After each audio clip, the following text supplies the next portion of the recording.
பயப்படாதிருப்பாய். உன் பக்கத்தில் 1000 பேரும் உன் வலதுபுறத்தில் 16 பேர் விழுந்தாலும் அது உன்னை அணுகாது.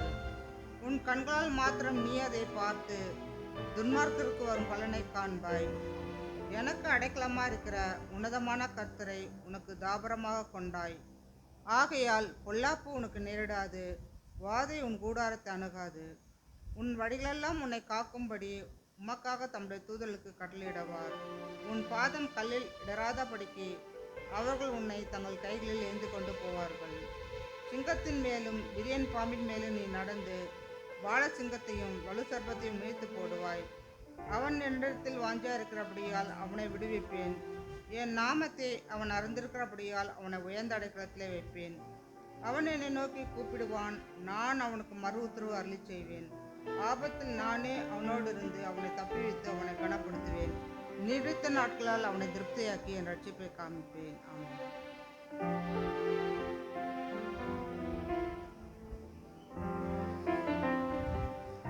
பாடல் பாடுகிற வேளையிலே கத்திரிக்கன்று நீங்கள் காணிக்கையிலே படைக்கலாம். நல்லவராம் நம் இயேசு, நாயகராம் நம் இயேசு, வல்லவராம் நம் இயேசு, காருண்யராம் நம் இயேசு. நல்லவராம் நம் இயேசு, நாயகராம் நம் இயேசு, வல்லவராம் நம் இயேசு, காருண்யராம் நம் இயேசு. அல்லேலூயா அல்லேலூயா அல்லேலூயா ஆமென். அல்லேலூயா அல்லேலூயா அல்லேலூயா ஆமென். நம்மை நடத்துபவர் நல்ல இயேசு, நன்மையால் நிறைப்பவர் நாதன் இயேசு. நம்மை நடத்துபவர் நல்ல இயேசு, நன்மையால் நிறைப்பவர் நாதன் இயேசு. வழி துணையாய் வருபவர் அன்பர் இயேசு, கண்ணீரை துடைப்பவர் தந்தை இயேசு, கண்ணீரை துடைப்பவர் தந்தை இயேசு. நல்லவராம் நம் இயேசு, நாயகராம் நம் இயேசு, வல்லவராம் நம் இயேசு, காருண்யராம் நம் இயேசு. அல்லேலூயா அல்லேலூயா அல்லேலூயா. யாருமே கை கொண்டு வரலையா? அல்லேலூயா அல்லேலூயா அல்லேலூயா ஆமென்.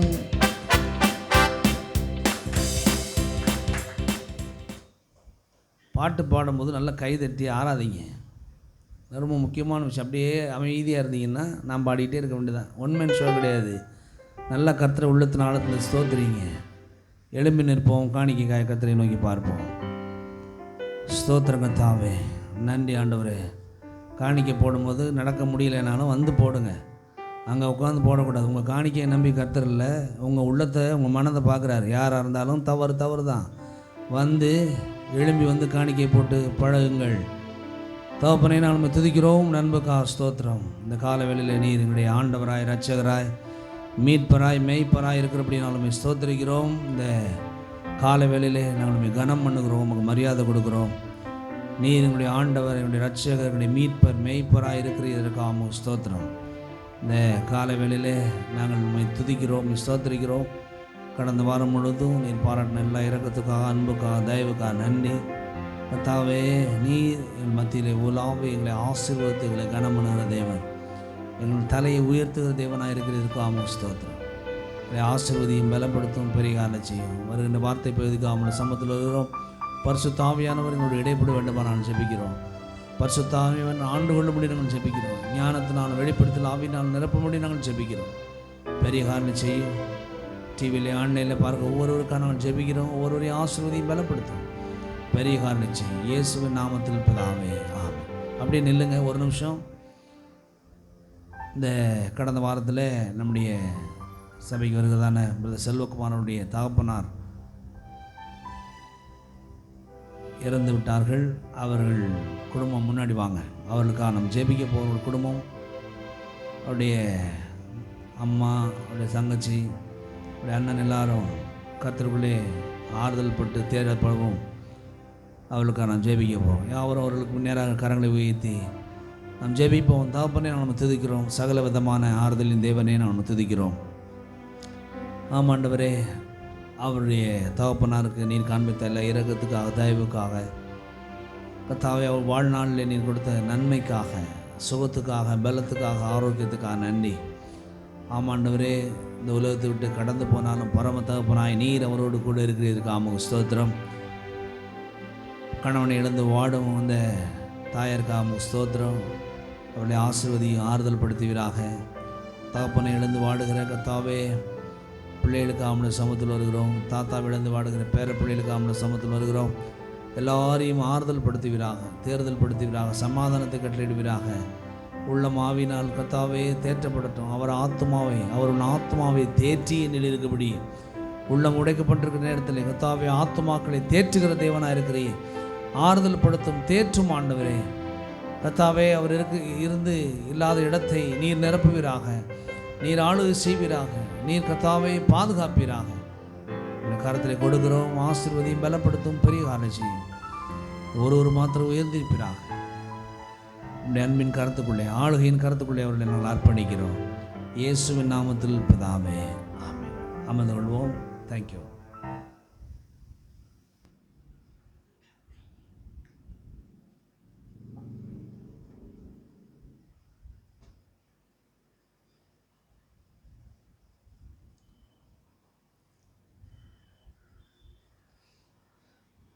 பைபிள் கையில் இல்லாதவங்க பைபிள் கையில் எடுத்து வாசிக்கணும். நான் சொல்லுவேன் யாரை வாசிக்கன்னு சொல்லி அவங்க வசனத்தை வாசிக்க வேண்டும். ஆயத்தமாக இருங்கள். தொடர்ந்து ஊழியத்துக்காகவும் டிவி ஊழியத்துக்காகவும் ஜெபிக்கும்படி ஞாபகப்படுத்துகிறேன். கர்த்தர் உங்களை குடும்பத்தை ஆசீர்வதித்து வர்த்திக்க பண்ணுவாராக. அநேக இடங்களுக்கு செல்லுகிறது எல்லாம் உங்களுக்கு தெரியும். தொடர்ந்து ஜெபித்து கொண்டிருக்கிறோம். இது தமிழ்நாடு முழுவதும் விரைவில் இது ஒலிபரப்பாகும் என்று நான் நம்புகிறேன். ஆமேன். கர்த்தர் நல்லவர். கர்த்தருடைய வார்த்தைக்கு நேராக நாம் திரும்புவோம். மல்கியா 3வது அதிகாரம் 16வது வசனம். மல்கியா 3:16 பழைய ஏற்பாட்டில் 1106வது பக்கம். அப்பொழுது கர்த்தருக்கு பயந்தவர்கள் ஒருவர் பேசிக்கொள்வார்கள். கர்த்தருக்கு கவனித்து கேட்பார். கர்த்தருக்கு பயந்தவர்களுக்காகவும் உடைய நாமத்தை தியானிக்கிறவர்களுக்காகவும் ஞாபக புஸ்தகம் ஒன்று அவருக்கு முன்பாக எழுதப்பட்டு இருக்கிறது.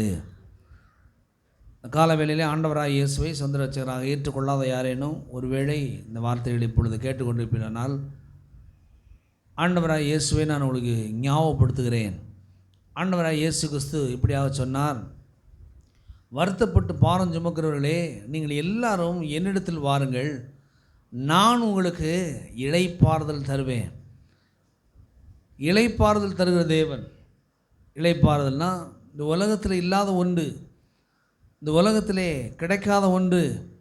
இளைப்பாறுதல் கடவுளிடத்திலிருந்து ஒரு மனிதனுக்கு கிடைக்க வேண்டியிருக்கிறது.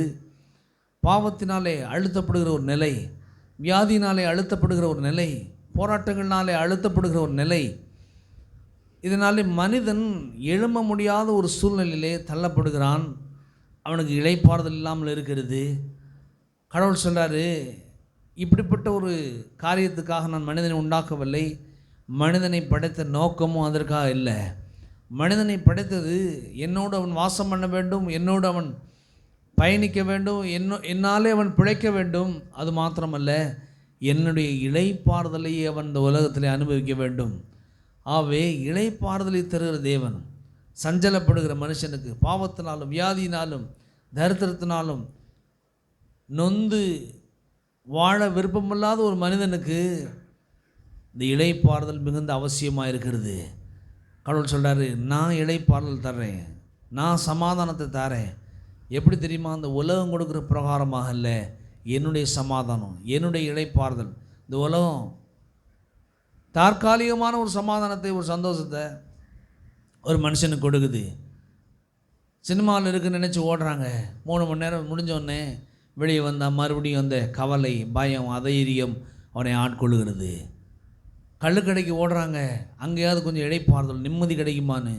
போதை குறைஞ்சவொடனே அங்கே அந்த இளைப்பாறுதலும் நிம்மதியும் அதெல்லாம் ஓடிடுது. இதெல்லாம் தற்காலிகமான ஒன்று. ஆனால் கடவுள் சொல்கிறாரு, நான் தர்ற இளைப்பாறுதல் நித்தியமாக இருக்கும். என்னைக்கு இயேசுவே உள்ளத்துக்குள் வாருன்னு சொல்லி கூப்பிட்டாயோ அன்றைக்கு கொடுக்குற இளைப்பாறுதல் வாழ்நாள் கடைசி வரைந்து இருக்கும். நித்தியமாக என்னோடு வாழ்கிற நாள் வரைக்கும் இருக்கும்.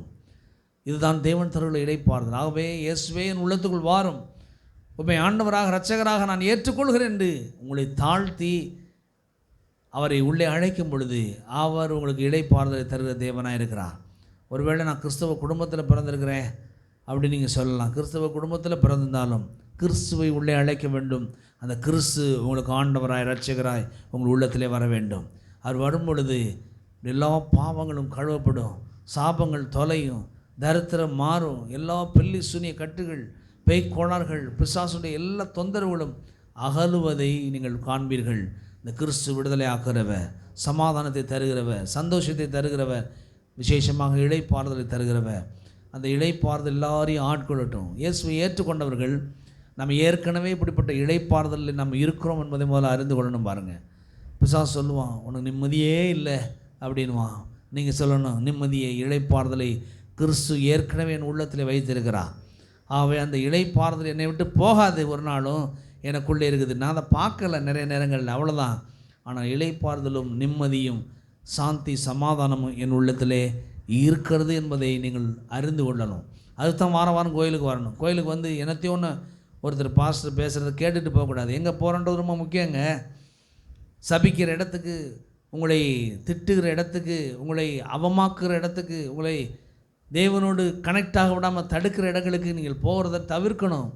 நீங்கள் நினைக்கலாம், நான் அங்கே தானே ரட்சிக்கப்பட்டேன், அங்கே தானே ஞானஸ்தானம் பெற்றேன், அவர் தானே எனக்கு ஆவிக்குரிய தகப்பு. நல்லது, சந்தோஷம், ஒரு வழி அது. ஆனால் அதற்கடுத்து படிப்படியாக நீங்கள் வளர வேண்டியது அவசியமாக இருக்குது. நம்ம நினைக்கிறோம், பிள்ளைகள் வளர்க்குறோம், 1ஆம் வகுப்பில் பிள்ளைகளை சேர்த்து விடுறோம், 1ஆம் வகுப்புலேயே இருக்கணும் நம்ம விரும்புகிறது இல்லைங்க. 1ஆவது வகுப்பில் பாஸ் ஆகணும், 2ஆவது வகுப்புக்கு என்ன செய்யணும், போகணும். படிப்படியாக பாஸ் ஆகி +2 முடித்து காலேஜ் முடித்து வேலைக்கு போகணுன்னு நினைக்கிறோம்.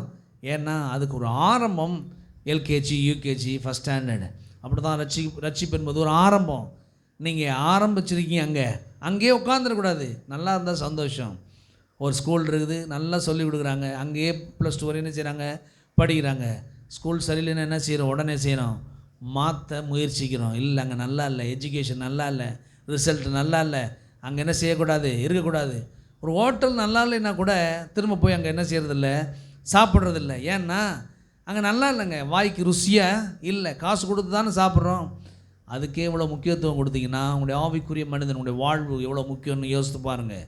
உங்கள் வாழ்வை சீரழிக்கிற, உங்கள் வாழ்வை ஒன்றுமில்லாமல் ஆக்கிற இடங்களுக்கு நீங்கள் போனீங்கன்னா வாழ்வு அப்படி தான் இருக்கும். பைபிளில் இருந்தானே பிரதர் பேசுகிறாங்க அவங்களும். ஆமாம், இந்த வசனம் இருபுறமும் கருக்குள்ள பட்டயம், ஒன்று உங்களை வாழ வைக்கும், இல்லைன்னா உங்களை இந்த வசனமே என்ன செஞ்சிடும், கொன்று போட்டுரும். கவனம். ஆகவே எங்கே போகிறோம், எதை கேட்கிறோம் என்பது மிக மிக மிக முக்கியம். அதில் நீங்கள் எந்த சாட்டிஸ்ஃபைடும் பண்ணக்கூடாது. மல்கியா 3:16 நான் உங்களுக்கு வாசித்து காண்பிச்சேன். அப்பொழுது கர்த்தருக்கு பயந்தவர்கள் ஒருவரோடு ஒருவர் பேசிக்கொள்வார்கள், கர்த்தர் கவனித்து கேட்பார். நாவை குறித்து தொடர்ந்து பார்த்து கொண்டு வருகிறோம். நாவு ஏன் முக்கியம், நாவை கர்த்தர் எப்படிப்பட்ட ஒரு நோக்கத்திற்காக பயன்படுத்தி கொடுத்துருக்கிறார். முதல் மனுஷனை படைக்கும் போதே இந்த நாவை எப்படிப்பட்ட ரீதியிலே அவனுக்கு உண்டாக்கி கொடுத்துருக்கார் என்பதெல்லாம் அவனுக்கு காண்பித்தேன். எல்லாவற்றையும் உருவாக்கிக்கோ. ஆதியாகமம் 1ஆம் அதிகாரத்திலே நாவை குறித்து எழுதப்பட்டிருக்கிறது. எல்லாம் ஒழுங்கினோம், வெறுமை, இருளாக இருக்குது. கடவுள் வந்து பேசி எல்லாவற்றையும் புதிதாக்குகிறார், நிறைவை கொண்டு வருகிறார், வெளிச்சத்தை கொண்டு வருகிறார், இருளை வெளிச்சமாகிறாரு, குறைவை நிறைவாக்குறாரு. ஒன்றில்லாமலே எல்லாம் நிறைவும் அங்கே உண்டாகிறது. எப்படி தெரியுமா, அவருடைய நாவு. ஆழத்தின் மேலே இருள் இருந்தது, தேவாவியானவர் அசைவாடி கொண்டிருந்தான்னு எழுதப்பட்டிருக்கிறது. தேவாவியானவர் அங்கே தான் இருக்கிறாரு, இருளும் அங்கே தான் இருக்குது. ஒன்றும் காரியம் நடக்கலை. வாயை திறந்து எப்பொழுது பேச ஆரம்பித்தாரோ அங்கே காரியங்கள் மாறினது. அதே போல் நம்முடைய வாழ்வில் இருக்கிற எல்லா இருளான சூழ்நிலைகள், மோசமான சூழ்நிலைகள் மாற வேண்டுமானால் கடவுளுடைய வார்த்தையை பேச வேண்டும் என்பதை நான் தொடர்ந்து காண்பித்து வருகிறேன். கடந்த வாரத்தில் நம்ம ஒன்று ஆரம்பித்தோம். நம்ம வாயில் எதையெல்லாம் அறிக்கை செய்யணும் தொடர்ந்து. அதற்கு ஆதாரமாக ஒரு வசனத்தை நம்ம வாசித்துட்டு உள்ளே போனால் ரொம்ப நல்லாயிருக்கும். ஏசாயா 55வது அதிகாரம். ஏசாயா 55.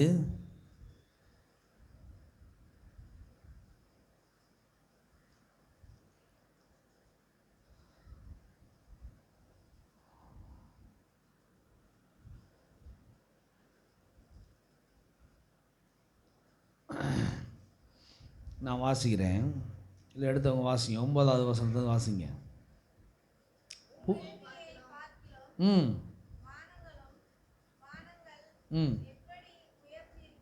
பூமியை பார்க்கணும் வானங்கள் எப்படி உயர்ந்திருக்கிறதோ அப்படியே உங்கள் வழிகளை பார்க்கலும் என் வழிகளும் உங்கள் நினைவுகளை பார்க்கலும் என் நினைவுகளும் உயர்ந்திருக்கிறது. என்ன சொல்கிறாரு ஏசாயா தீர்க்கதரிசியின் மூலமாக? அப்பா, உன் நினப்பு என் நினப்பு கிடையாது, உன் வழி என் வழி கிடையாது. நீ நீ என்ன நினைக்கிற? நான் சொல்கிறதெல்லாம் சரி, நான் பேசுகிறதெல்லாம் சரி நீ நினைக்கிற. அது இல்லை. உன் நினைவு என் நினைவு இல்லை, உன் வழி என் வழி இல்லை. அடுத்து சொல்கிறாரு, மாரியும் உறைந்த மழையும் வானத்திலிருந்து இறங்கி அவ்விடத்திற்கு திரும்பாமல் பூமியை நினைத்து அதில் முளை கிளம்பி விளையும்படி செய்து விதைக்கிறவனுக்கு விதையும் புசிக்கிறவனுக்கு ஆகாரத்தையும் கொடுக்கறது எப்படியோ அப்படியே என் வாயிலிருந்து புறப்படும் வசனமும் இருக்கும். என்ன சொல்கிறாரு? அப்பா, நீ என் வசனத்தை ரொம்ப லேசாக நினச்சிடாத, என்னுடைய வார்த்தைகளை ரொம்ப கேர்லெஸ்ஸாக நினச்சிடாத. எப்படி அது இருக்குதான்? வானத்திலேருந்து ஒரு உறைந்த மழை இறங்கி திரும்ப என்கிட்ட வந்துடாம பூமியை நினச்சி பூமிக்குள்ளே இருக்கிற விதைகளை எப்படி விளைய செய்து விதைக்கிறவனுக்கு விதையை கொடுக்குதோ புசிக்கிறவனுக்கு ஆகாரத்தை கொடுக்குதோ அப்படியே என் வாயிலிருந்து புறப்படும் வசனமும் இருக்கும். எதோட கம்பேர் பண்ணுறாரு பாருங்கள்.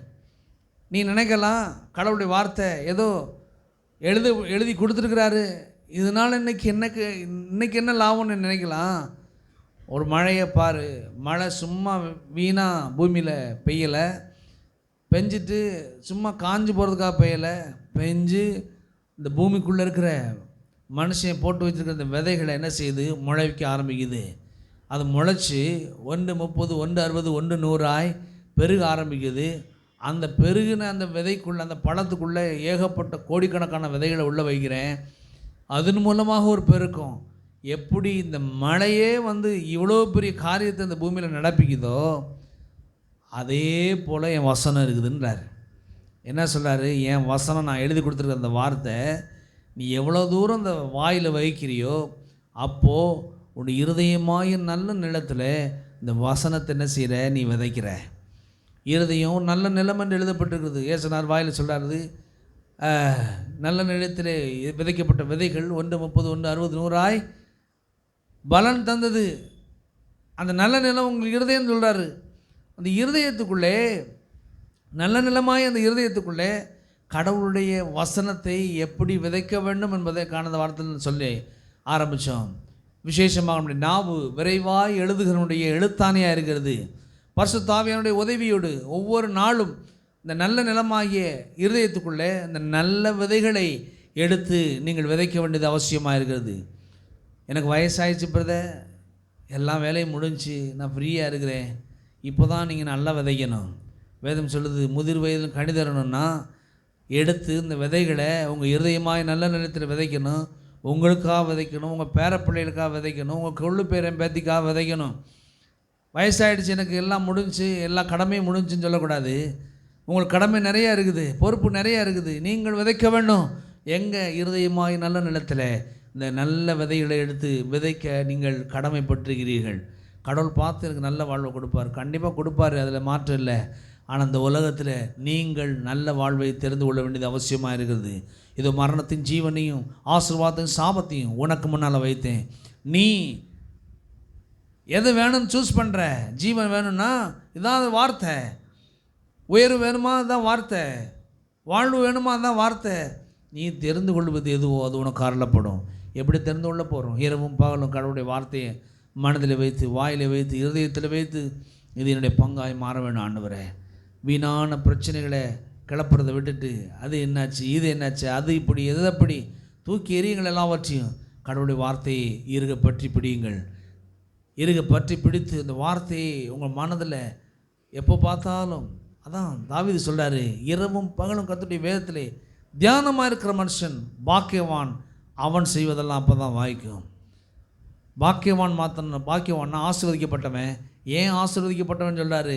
அவன் செய்கிறதெல்லாம் வாய்க்க போகுது, அவன் நல்லா இருக்க போகிறான், அவன் பச்சை அது இலையுதிராக இருக்கிற மரத்தை போல் இருப்பான், வாய்க்கால் ஓரமாக நடப்பட்ட மரத்தை போல் பசுமையாக இருப்பான். எப்போ தெரியுமா?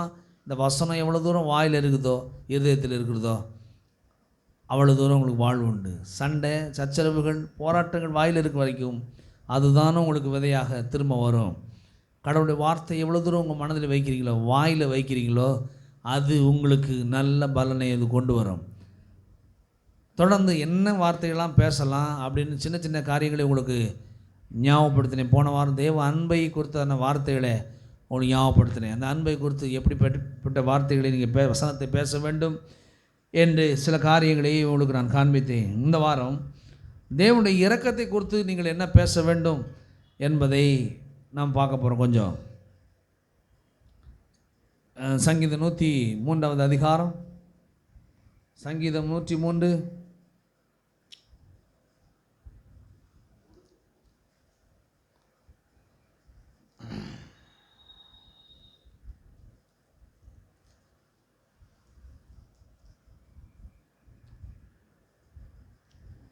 பதினோராவது வசனம்.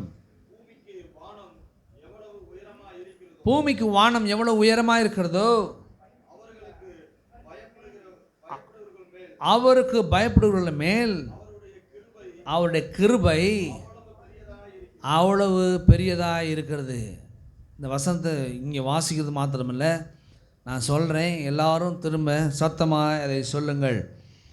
பூமிக்கு வானம் எவ்வளவு உயரமாக இருக்கிறதோ அவருக்கு பயப்படுகிற எங்கள் குடும்பத்தின் மேல் அவருடைய கிருபை எவ்வளோ பெரிதாக இருக்கிறது என்பதை நான் எண்ணி பார்க்கிறேன். இதை சொல்லணும். கடவுள் உன்னை அடிச்சிருவார்ப்பா, கடவுள் உன்னை தண்டிச்சிருவார்ப்பா, கடவுள் உன்னை நீ ஒழுங்காக வேதம் வாசிக்கலைன்னா, ஒழுங்காக ஜெபம் பண்ணலைன்னா நீ ஏதாவது சிக்கலில் மாட்டிக்கிடுவ, கர்த்தர் உன்னை தண்டிச்சிருவார். இல்லை, அன்பின் நிமித்தம் இதெல்லாம் செய்யணும். கடவுள் கொடுத்து தவறான ஒரு படத்தை உள்ளே வைக்காதீங்க. கண்டிப்பாக பைபிள் வாசிக்கணும், ஜெபம் பண்ணணும், அதில் எந்த மாற்று கருத்து இல்லை. அதை கர்த்தர் விரும்புகிறார், அவருடைய இருக்கிற உறவை விரும்புகிறாரு. ஆனால் இப்படிப்பட்ட ரீதியில் காண்பிக்கிறது இல்லை. தேவ இரக்கம் உன் மேலே இருக்குதுப்பா, கடவுளை நீ தேடு. உன் பிள்ளைகள் மேலே இருக்குது, உன் குடும்பத்து மேலே இருக்குது, உன்னுடைய பேர பிள்ளைகள் மேலே இருக்குது. எப்படிப்பட்ட வார்த்தை பாரு. கடவுள் சொல்கிறாரு, அவருக்கு பயப்படுவர்கள் மேல் அவருடைய கிருபை அவ்வளோ பெரிதாக இருக்கிறது. எவ்வளோ பெருசுன்னு இப்படி கையை விரிச்சு காமிங்க எல்லாரும். எவ்வளோ பெருசு, விரிக்க முடியல. இவ்வளோ இரக்கம் ஒவ்வொரு நாளும் உங்கள் மேலே, உங்கள் குடும்பத்து மேலே, உங்கள் பிள்ளைகள் மேலே, உங்கள் பேர பிள்ளைகள் மேலே இறங்கி வந்து கொண்டே இருக்கிறது. அதனால தான் நீங்கள் உயிரோடு இருக்கிறீங்க. கடவுளுடைய இரக்கம் மாத்திரம் நீங்கள் இல்லைன்னு அன்னைக்கு தண்டிக்கணும்னு நினச்சாருன்னா ஒரு மனுஷன் இந்த உலகத்தில் உயிரோடு இருக்க முடியாது. அப்படி இரக்கம் நல்லவனையும் பாதுகாக்குது, கிறிஸ்துவை ஏற்றுக்கொண்ட மனுஷனையும் பாதுகாக்குது, ஏற்றுக்கொள்ளாத மனுஷனையும் என்ன செய்யுது? பாதுகாக்குது. அதான் அவருடைய இரக்கம். நல்லோர் மேலும் தீயோர் மேலும் அவருடைய மழையை பெய்ய பண்ணுகிறார். பூமியில் மழை பெய்யுது, கிறிஸ்தவங்களுக்கு மாத்திரம் பெய்யுதா? இல்லை, எல்லாருக்கும் பெய்யுது. கடவுள் சொல்ல பார்க்குறாரு, போ, நான் என் பிள்ளைகளுக்கு தான் பெய்ய வைக்கிறேன், ஆனால் உனக்கும் பெய்யட்டும், நீ வாழ்ந்துரு, நீ நல்லாரு, நீ விதைக்கிறியா, உனக்கும் விளைச்சலை தாரேன். பொங்கல் பண்டிகைலாம் கொண்டாடுறாங்க, அது நம்ம ஏரியாவில் ரொம்ப பிரபலம். பொங்கல் பண்டிகைகளை கொண்டாடும் போது என்ன நினைக்கிறீங்க நீங்கள்? கடவுள் விளைய செய்தாருங்க. அதுதான் அந்த பண்டிகையுடைய அர்த்தம். விளைய செய்திருக்கிறாரு, பெருக்கி கொடுத்துருக்கிறாரு, அதை நன்றி செலுத்துகிறாங்க. யாருக்கோ நன்றி செலுத்துகிறாங்க. உண்மையாகவே கர்த்தருக்கு நம்ம என்ன செய்யணும்? நன்றி செலுத்தணும். நம்முடைய குடும்பத்தின் மேலே இப்படிப்பட்ட இரக்கம் தேவனாலே நம்ம காட்டப்படுகிறது. ஒவ்வொரு நாளும் இதை நினைக்கணும். குடும்பத்து மேலே சாபம் இல்லை, தரித்திரம் இல்லை, எந்த தேவ கோபமும் உங்கள் குடும்பத்து மேலே இல்லை. தேவனுடைய இரக்கம் இருக்கிறது. ஆமென். சொல்லுங்கள், என் குடும்பத்து மேலே தேவனுடைய இரக்கம் அளவு கடந்த விதத்தில் கொட்டப்படுகிறது ஒவ்வொரு நாளும். இதெல்லாம் பேசணும். நீங்கள் பேசுகிறதுக்கு தான் சொல்லி கொடுத்துட்ருக்குறேன். கண்டதையும் பேசக்கூடாது. இந்த வாய் அதற்காக படைக்கப்படவில்லை, தேவனுடைய வார்த்தையை பேசும்படி உருவாக்கப்பட்டிருக்கிறது. தொடர்ந்து ஏற்கனவே ஒரு 10 வாரம் பேசியிருக்கிறோம். இன்னொரு 10 வாரம் இது குறித்து தான் பேச போகிறோம். காதை சாய்த்து கேளுங்க, யூடியூப்பில் இருக்குது, எடுத்து திரும்ப திரும்ப கேளுங்கள். கேட்டு தேவனுடைய வார்த்தையினாலே உங்களுடைய மனது நிரம்பட்டும். அதே 103:17 பாருங்கள். கர்த்தருடைய கிருபையோ அவருக்கு பயந்தவர்கள் மேலும் அவருடைய நீதி அவருடைய பிள்ளைகள் மேலும் அனாதியாக என்றென்றைக்கும் உள்ளது. இது ரொம்ப நல்லா இருக்குது பாருங்கள். முதல்ல அங்கே பயந்தவர்கள் மேலும் போட்டாங்க, அதுக்கடுத்து சொல்கிறாரு கர்த்தருடைய கிருபையோ அவருக்கு பயந்தவர்கள் மேலும் அவருடைய நீதி அவருடைய பிள்ளைகள் மேலும் அனாதியாக என்றென்றைக்கு உள்ளது. அனாதியான்னா உலக தோற்றத்துக்கு முன்னாடி இருந்தே உங்கள் மேலே இரக்கத்தை காண்பிச்சிருக்கிறாரு. ஆமென். இன்றைக்கி உங்களை எப்படி தண்டிக்கலாம், இன்றைக்கி நீங்கள் செஞ்ச பாவத்துக்கு, இன்றைக்கி நீங்கள் செஞ்ச அக்கிரமத்துக்கு உங்களை எப்படி தண்டிக்கலான்னு கடவுள் திட்டம் போடுறதில்ல. உலக தோற்றத்துக்கு முன்னாடியே உங்களுக்கு எப்படி இரக்கம் காமிக்கலாம், உங்களுக்கு எப்படி மன்னிக்கலாம், உங்களை எப்படி ஆசீர்வதிக்கலாம், உங்களுக்கு எப்படி நல்வாழ்க்கையை கொடுக்கலாம், உங்களுக்கு எப்படி ஒளிமையான எதிர்காலத்தை கொடுக்கலான்னு அவர் திட்டம் போட்டாராம். எப்படிப்பட்ட தேவன் பாருங்கள். ஆகவே தான் தகப்பனையும் காட்டிலும் தாயை காட்டிலும் எந்த நபரை காட்டிலும் இவரை நீங்கள் அதிகமாக நேசிக்க வேண்டும் அப்படி வேதம் சொல்லுது. ஏன்னா அப்படி நேசிக்கலைன்னா எனக்கு நீ பாத்திரனே இல்லைன்றார், என் பிள்ளை இல்லைன்றாரு. ஏன்னா உன்னுடைய தகப்பன் கூட தாய் கூட நீ பிறந்த பின்னாடி தான் உன் மேலே அன்பு கொடுத்துருக்குறாங்க, அப்போ தான் உன்னை பார்த்துருக்குறாங்க. ஆனால் உலக தோற்றத்துக்கு முன்னாடியே கல்வாரி சிலுவையிலேயே உன்னை நான் பார்த்தேன்றார். உலக தோற்றத்துக்கு முன்னாடி பார்த்தது மாத்திரமில்லை, கல்வாரி சிலுவையிலேயே நம்முடைய முகங்களை கண்டார் எழுதப்பட்டிருக்கிறது. எஸ்ஏ 53 அதான் எழுதப்பட்டிருக்கிறது. கல்வாரி சிலுவையில் நம்முடைய முகங்கள்லாம் அவருக்கு முன்னாடி வந்துச்சான். அவர் தம்முடைய ஆத்தும வருத்தத்தின் பலனை கண்டு திருப்தி ஆவார்னு எழுதப்பட்டிருக்கிறது. ஆகவே உலக தோற்றத்துக்கு முன்னாடி பார்த்தார் ஒன்று, ரெண்டாவது கல்வாரி சிலுவையில் என்னையும் உங்களையும் பார்த்தாரு. இப்போ நீங்கள் யார் அதிகமாக நேசிக்கணும், யார் மேலே அதிகமாக அன்பு கூற வேண்டும் என்பதை நீங்கள் தான் தீர்மானம் பண்ணணும். பணத்து மேலேயும் காசு பொருள் மேலேயும் நகை மேலேயும் அழிந்து போகிற சில காரியங்கள் மேலே உன்னுடைய கவனம் இருக்குமானால் முக்கியமான ஒன்று என்ன செய்வோம், இழந்துருவோம். தேவனுடைய இரக்கம் அனாதியாக என்னென்றைக்கு உங்கள் தலைமையிலே கொட்டப்பட்டிருக்கிறது. அதே அதிகாரத்தில் 13வது வசனம் பாருங்கள். தகப்பன் தன் பிள்ளைகளுக்கு இறங்குறது போல கர்த்தர் தமக்கு பயந்தவர்களுக்கு இறங்குகிறார், இரக்கம் செய்கிறார். நல்லா இருக்குது, சொல்லுவோம். தகப்பன், சத்தமாக சொல்லுங்கள், தகப்பன் தன் பிள்ளைகளுக்கு இறங்குகிறது போல கர்த்தர் தமக்கு பயந்தவர்களுக்கு ஒவ்வொரு நாளும் இரக்கம் செய்கிறார், இரக்கம் செய்கிறார், எனக்கு இரக்கம் செய்கிறார். சொல்லிக்கிட்டே போங்க. எனக்கு இரக்கம் செய்கிறார், என் பிள்ளைகளுக்கு இரக்கம் செய்கிறார். ஒருவேளை உங்களுக்கு பிள்ளைகள் உங்களுக்கு கீழ்ப்படியாமல் இருக்கலாம், உங்களுக்கு விரோதமான காரியங்களை செய்யலாம். நீங்கள் சொல்லணும், என் பிள்ளைகளுக்கு இரக்கத்தை காண்பிங்க ஆண்டவரே, என் பேர பிள்ளைகளுக்கு இரக்கத்தை காண்பிங்க. நீர் இரக்கம் செய்கிற தேவனாமே, நாங்கள் கேட்டிருக்கோமே, அந்த இரக்கத்தை என்னுடைய பிள்ளைகளுக்கு என்னுடைய பேர பிள்ளைகளுக்கு காண்பிங்க ஆண்டவரே. எப்பேற்பட்ட காரியம் பாருங்கள். தேவனுடைய இரக்கம் உங்கள் மேலே அவ்வளோ தூரம் ஒவ்வொரு நாளும் காட்டப்படுகிறது. இதெல்லாம் நினைக்கணும். கவலையும் கண்ணீரையும் பிரச்சனையும் போராட்டமும் நினைக்கும் பொழுது அதுதான் நம்முடைய மனது முழுதும் ஆட்கொள்ளுது. கடவுள் சொல்லார், பிரச்சனை இல்லாத மனுஷன் இல்லைப்பா, ஆனால் பிரச்சனைகளை நீ எப்படி காண்கிறாய், நீ எப்படி ஜெயிக்க முடியும் என்பதை நான் உனக்கு சொல்லி கொடுத்துட்ருக்கிறேன். என் இரக்கம் உன்னை எல்லா பிரச்சனையும் தூக்கி எடுக்கும். உன்னுடைய இரக்கம் உன்னுடைய பிரச்சனையை காட்டணும் கோடி மடங்கு பெரியது. அது உன்னை தூக்கி எடுக்கும், உன்னை நிலைநிறுத்தும், உன்னை தலை நிமிர்ந்து நடக்க பண்ணும். என் இரக்கம் உன்னை அப்படி செய்யும். புலம்பல், இன்னொரு வசனம் வாசிடுவோம். சங்கீதம் 145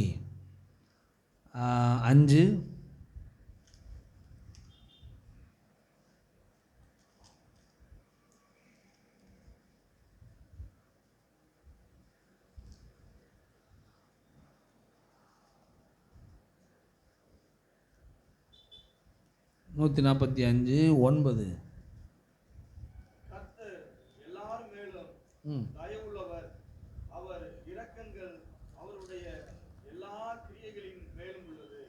திரும்ப வாசிப்போம்.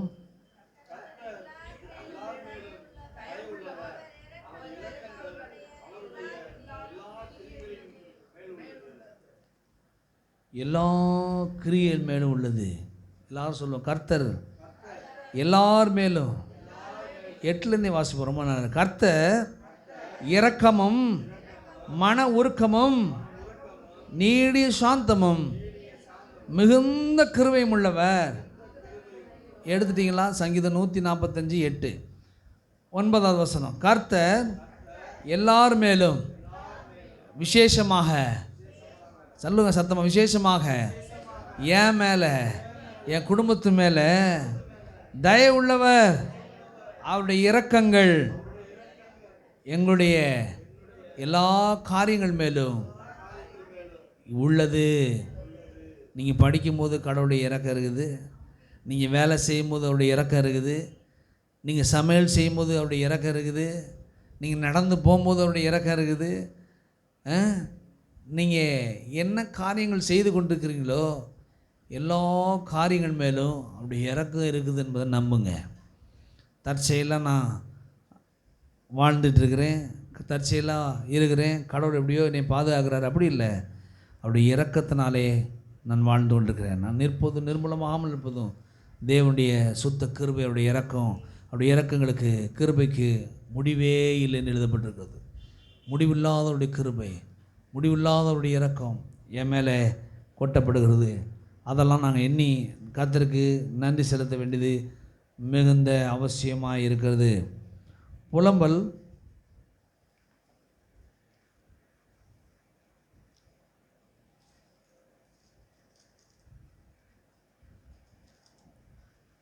புலம்பல் 3வது அதிகாரம், பழைய ஏற்பாட்டில் 955வது பக்கம். புலம்பல் 3:22. நாம் நிர்மூலமாகாதிருக்கிறது கர்த்தருடைய, எல்லாரும் எடுத்துட்டீங்களா? கர்த்தருடைய கிருபையே, அவருடைய இரக்கங்களுக்கு முடிவே இல்லை. எங்கேயாவது இப்படி கேள்விப்பட்டிருக்கீங்களா? கொஞ்ச நாள் மனுஷன் இரக்கம் காண்பிப்பான், கொஞ்ச நாள் உதவி செய்வான், கொஞ்ச நாள் ஏதாவது பண்ணுவான். ஆனால் முடிவில்லாமல் இரக்கத்தையும் முடிவில்லாத உதவியும் யாரும் என்ன செய்கிறதில்ல. ஆனால் வேதம் அவரை குறித்து சொல்லுகிறது, அவருடைய இரக்கங்களுக்கு முடிவே இல்லை. சத்தமாக சொல்லுவோமே, கர்த்தாவே உம்முடைய இரக்கங்களுக்கு முடிவே இல்லை. போகும்போது சொல்லிகிட்டே போங்க, என் குடும்பத்து மேலே, என் பிள்ளைகள் மேலே, என் பேர பிள்ளைகள் மேலே உங்கள் இரக்கத்துக்கு முடிவே இல்லை ஆண்டவரே. முடிவில்லாதவருடைய இரக்கம் எண்டே கிடையாதுங்க, எண்டு கடை இல்லை அவருக்கு. எதுக்கு தெரியுமா? உங்கள் மேலே இரக்கம் காமிக்கிறதுக்கு, உங்கள் மேலே அன்பு காமிக்கிறதுக்கு, உங்களை ஆசீர்வதிக்கிறதுக்கு. எண்டே இல்லைன்னு வேதம் சொல்லுது. இரக்கம் எதுக்கு படுறாரு? இரக்கம்னா ஒன்றும் இல்லாதவனுக்கு பண்ணுற இரக்கம் கிடையாது. அவருடைய இரத்தத்தினாலே மீட்கப்பட்டு அவருடைய பிள்ளைகளாய் மாறியிருக்கிற உங்களுக்கு அவர் இரக்கம் காண்பிப்பது அவருடைய கடமையாக இருக்கிறது, அவருடைய அன்பாக இருக்கிறது, அவருடைய பொறுப்பாக இருக்குது. அவர் இரக்கம் காமிக்கலைன்னா நான் அந்த உலகத்தில் வாழ முடியாதுங்க. அவர் சொல்லார், நான் உனக்கு இரக்கம் காமிக்கிறேன். அந்த இரக்கம் எப்படிப்பட்ட இரக்கம் தெரியுமா? முடிவில்லாத இரக்கம், எண்டே கிடையாது, முடிவில்லாத இரக்கம். இதெல்லாம் யோசிக்கணும். என் வாழ்நாள் முழுதும் அவருடைய இரக்கம் இருக்கும், என்னுடைய பேர பிள்ளைகளுடைய வாழ்நாள் முழுதும் அவருடைய இரக்கம் இருக்கும், என்னுடைய பேர பிள்ளைகள் வாழ்நாள் முழுதும் அவருடைய இரக்கம் இருக்கும், கொள்ளு பேரனுக்கும் இருக்கும், அதுக்கடுத்து வர்றவனுக்கும் இருக்கும். இதுக்கு மேலே என்ன வேணும்? கர்த்தர் சொல்றார், நான் இருக்கிறேன், நான் அழியாமல் உள்ளவன், நித்தியவாசி, என்னன்னைக்கும் நான் ஜீவனோடு இருக்கிறவன். ஒருவேளை நீ இந்த உலகத்தை விட்டு வயசாகி கடந்து என் வீட்டுக்கு வந்துடலாம், ஆனால் உன் பேர பிள்ளைகள் மேலே என் இரக்கம் இருக்கும், உன் கொள்ளு பேர மேலே என் இரக்கம் இருக்கும். இதெல்லாம் நினைத்து கர்த்தரை துதிக்கணும். அதுக்கு தான் காமிச்சிட்ருக்கிறேன். கவலைப்படுறதுக்கும் அழுகிறதுக்கும் அல்ல. கடவுளுடைய வசனத்தை நீங்கள் புசிக்க உங்களுடைய வாழ்க்கைக்கு ஜீவனும் சுகமும் பலனும் ஆரோக்கியமும் நிரம்புவதை நீங்கள் பார்ப்பீர்கள். ஏன்னா இந்த வசனத்தை நிறைய பேருடைய கண்களுக்கு தெரியாமல் பிரபஞ்சத்தின் தேவனானவன் அநேகருடைய கண்களை என்ன செஞ்சுருக்கிறானா? குருடாக்க வைத்திருக்கிறான், கண்ணை பிளாக் பண்ணியிருக்கிறான். கவலைப்படு, இன்னும் கொஞ்சம் அழு, இன்னும் கொஞ்சம் வேதனைப்படு, அப்போயாவது கடவுள் இறங்குறாருன்னு பார்ப்போம். கடவுள் சொல்கிறாரு, என் இரக்கத்துக்கு முடிவே இல்லைப்பா, முடிவில்லாத இரக்கத்தை உனக்கு நான் காண்பிச்சிருக்கிறேன், நீ ஏன் என்கிட்ட வந்து இரக்கத்துக்காக அழுகிற கெஞ்சுற? என்னுடைய இரக்கம் உனக்கு ஏற்கனவே கொடுக்கப்பட்டிருக்கிறது. ஆகவே இந்த வார்த்தைகளை நீங்கள் எண்ணி கர்த்தருக்கு நன்றி செலுத்த வேண்டும். தேவனுடைய இரக்கத்தை உங்கள் வாயினாலே அறிக்கையிடுவது நல்லது. அடுத்து நீதியை குறித்து தேவன் அவருடைய வார்த்தை என்ன சொல்லுது என்பதை பார்ப்போம். 1 கொரிந்தியர் 1ஆம் அதிகாரம் 1 கொரிந்தியர்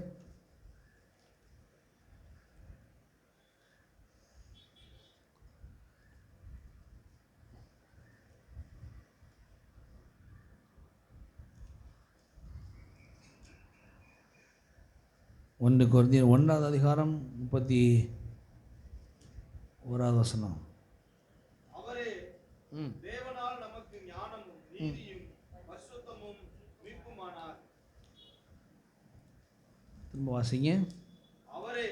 அவரே தேவனால் நமக்கு ஞானமும் நீதியும் பரிசுத்தமும் மீட்புமானார். எல்லாரும் சொல்லுவோம், அவரே எனக்கு ஞானம், நீதி, பரிசுத்தம், மீட்பு.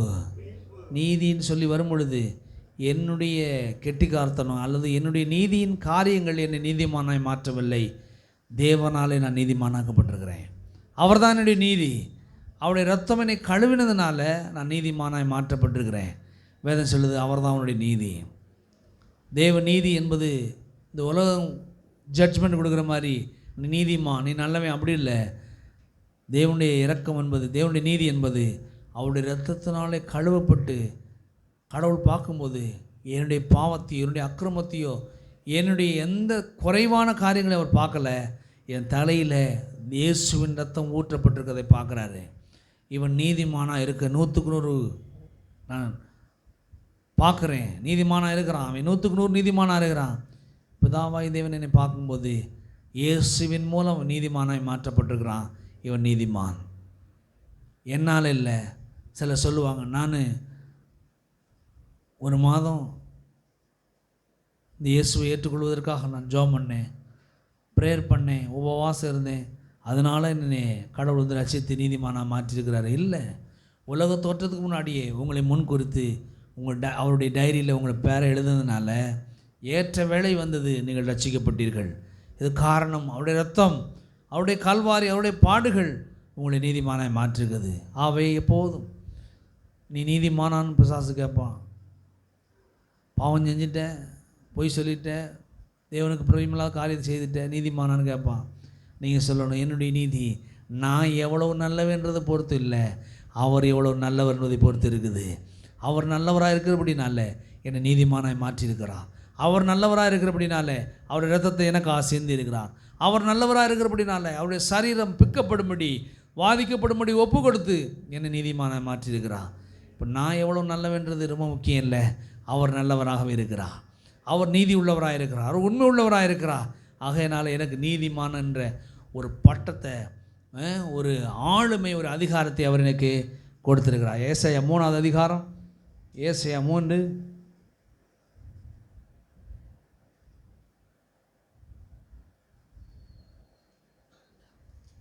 ஏசாயா 3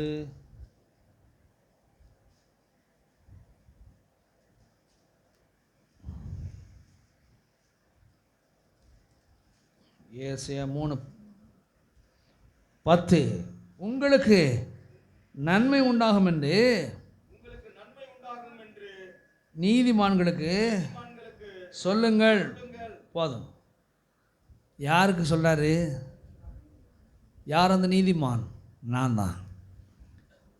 என்னுடைய வாட்ஸ்அப் டிபியில் இதை வச்சுருப்பேன், உங்களுக்கு நன்மை உண்டாகும்னு. 4-5 வருஷமாக அதே டிபி தான் இருக்குது. நிறைய பேர் சொல்லுவாங்க, உங்கள் வாட்ஸ்அப் ஓப்பன் பண்ணோடனே முதல்ல வர வார்த்தை உங்களுக்கு நன்மை உண்டாகும். இந்த காலைவெள்ளி கர்த்தருடைய ஆலயத்திலிருந்து நான் சொல்கிறேன், உங்களுக்கு நன்மை உண்டாகும், உங்கள் பிள்ளைகளுக்கு நன்மை உண்டாகும், உங்கள் பேர பிள்ளைகளுக்கு நன்மை உண்டாகும். நீங்கள் நன்மையை காண்பீர்கள். தேவ கோபத்தை இல்லை, தேவனுடைய சாபத்தை இல்லை, தேவனுடைய எந்த ஒரு தண்டனையும் நீங்கள் காண மாட்டீங்க. பிதாவை தேவன் இயேசுவை தண்டித்து உங்களுக்கு நன்மை உண்டாக செய்திருக்கிறார். எல்லாரும் சொல்லுவோம்.